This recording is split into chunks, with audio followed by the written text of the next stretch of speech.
This is a Sports Catastrophe production.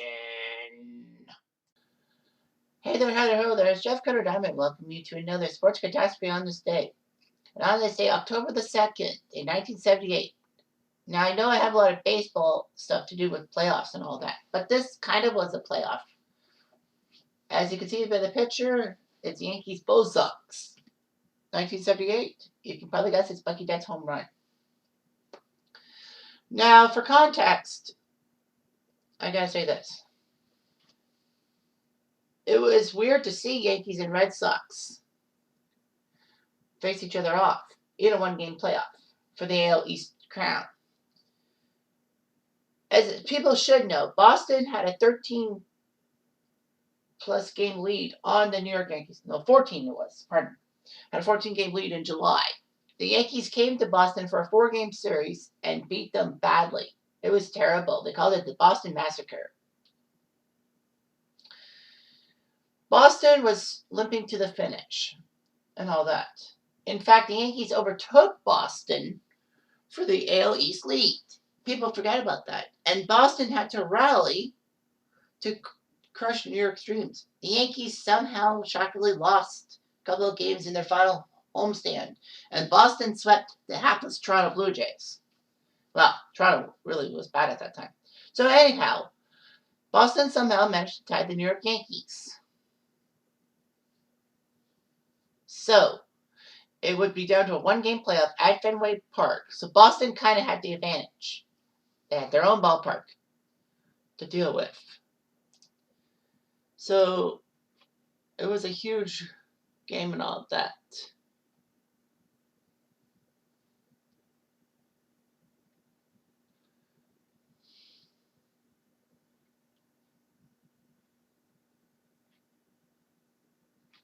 So it was huge. I mean, when you look at things, there's a lot of urgency and all that.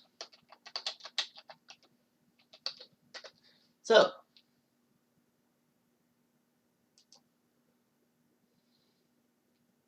it was now time for the one-game playoff. Yankees and Red Sox. Both teams were 99 and 63. They had to play one game, winner take all. The game would be at 2:30 on ABC with Keith Jackson, the legend, Keith Jackson doing the call.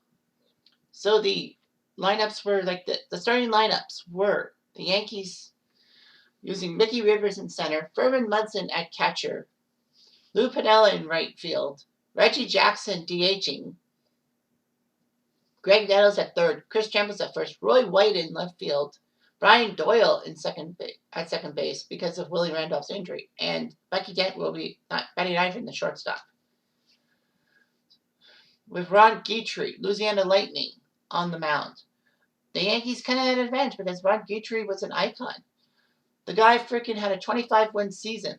And Blue Jay fans old-time Blue Jay fans, if you will remember that the Blue Jays vetoed a Bill Singer for Ron Guidry trade that would have sent Guidry to the Jays for Bill Singer because the Yankees valued Bill Singer. But Fassi said no because we need a star pitcher on our squad, even though they're an expansion team, and it bit Toronto in the butt. But regardless, Boston countered with Rick Burleson starting at short, Jerry Remy at second base, Jim Bryson right, Carl Yastrzemski in left, Carlton Fisk catching, Fred Leaping Glenn in center field, Butch Hobson DHs, George Scott at first, and Jack Brohammer at third base with Mike Torres pitching. Blue Jay fans would also know the name Jack Brohammer because remember that famous picture of him pretending to ski on the Exhibition Stadium snowy field when the Jays were playing their season opener in 1977? Pathetic. Now, to note about my disdain if you hear the voice about when I say Butch Hobson. Butch Hobson was usually the third baseman, but Butch Hobson had one of the worst fielding percentages in history, below 900. And he kept playing. Don Zimmer was the manager of the Boston Red Sox at that time, and he made several mistakes for the 1978 season that got them to the one-game playoff. He didn't pitch Bill Lee enough. He put Bobby Sproul, some fresh-faced rookie, on the mound against the Yankees, and he got beaten the tar out of him in the Boston Massacre. He kept Butch Hobson in the lineup, even though Butch Hobson had bone chips in his elbow, which he would have to adjust his elbow almost every inning. And then, of course, Hobson couldn't throw for shit. So he was made a DH and put Jack Broham at third base. Regardless, that's what happened. So nothing major of note happened until Yastrzemski went deep in the against wrong. Oh yeah, Mike Torres, the former Yankee, who was on the mound when the Yankees won the 1977 World Series against the Dodgers. Ironically, would play for Boston, and he was doing pretty well. So Yastrzemski would take him deep to make it 1-0. The Yankees had nothing going. Boston had a runner on third, but Jerry Remy, yes, that Jerry Remy, the color commentator guy, flew to left field. 1-0 Red Sox. And then we kept going and going until the bottom of the sixth when Jim Rice hit a single that scored Burleson to make it 2-0. So the Red Sox were up 2-0, and it looked good. Mike Torres was pitching quite well. But then things fell apart. After Greg Nettles flew out, Chris Chambers hit an innocent single. Roy White would hit a single, getting Chambers to second base.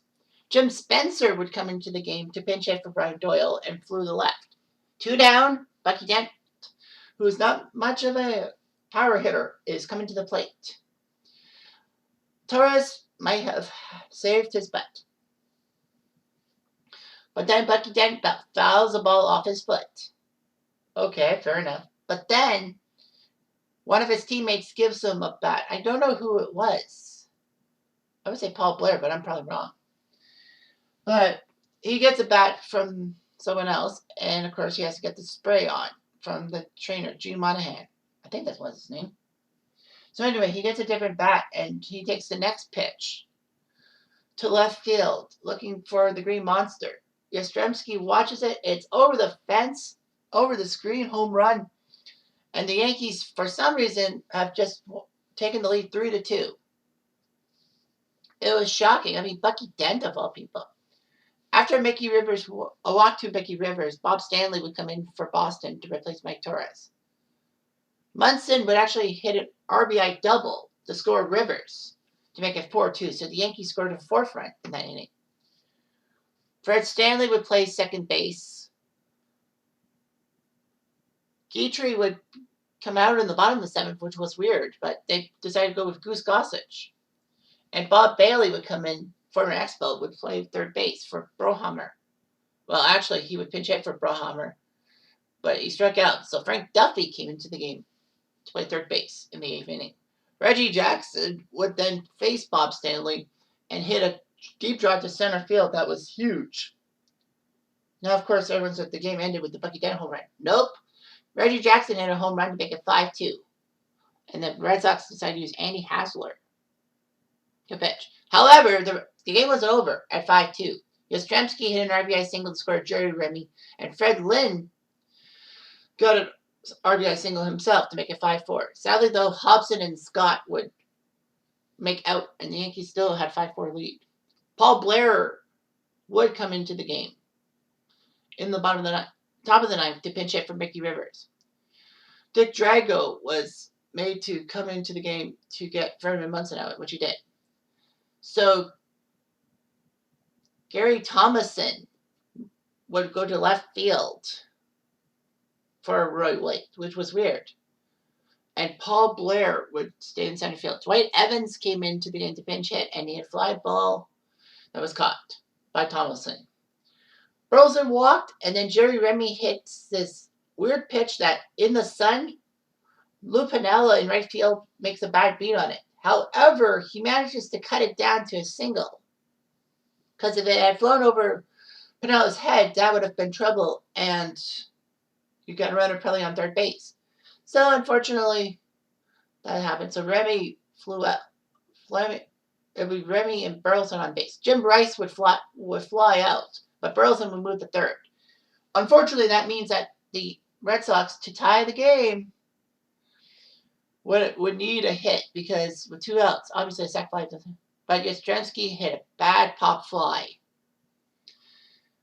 to the third baseman, to Nettles, and the Bull Sox were shockingly eliminated from the postseason. It was just like, what the heck is going on? It was huge. It was also huge because the Yankees were going to beat the Royals in the ALCS and win the World Series in 6 games over the Dodgers.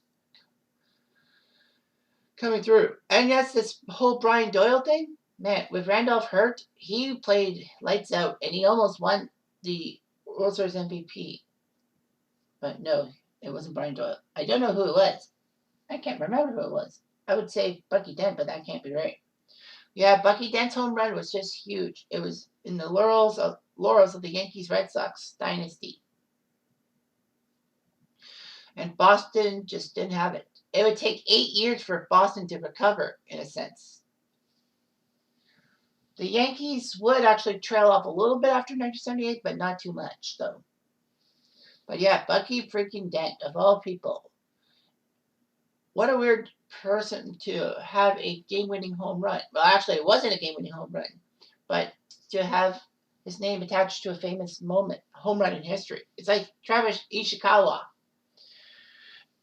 clinching the 2014 pennant for the Giants with a home run. Anyway, so that's all I got for this one. Anyway, I'm Jeff Diamond. I do.